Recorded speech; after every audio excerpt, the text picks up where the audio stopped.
Alam niyo ba guys, sa dalawang bilog na karton na puti na ito is makakagawa ka ng napakaganda na garterized headband.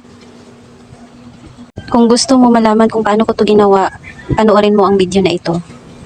So first, kailangan natin ng garter. Second, yung dalawang tela. Nakasukat yan sa dalawang karton kanina na pinakita ko. Next, yung tela na mahaba. Then, nasa loob na yung garter. So ito na yung product niya. Finished product. Then, ipapakita ko kung paano ko yung ginawa yung parang bulaklak niya. So, pinold lang yan siya na ganyan. Then, tahiin. So, meron tayong sinulid. Tahiin lang yan siya ng paganyan na forma.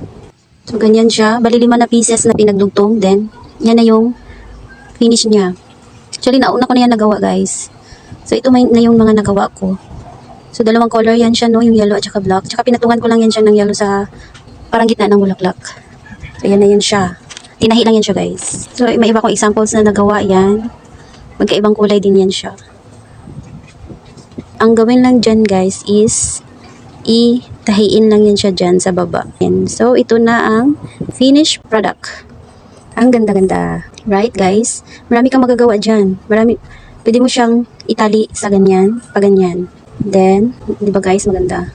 Then, yung isa, pwede din sa ganyan. Kung naiinitan ka. Ayun lang.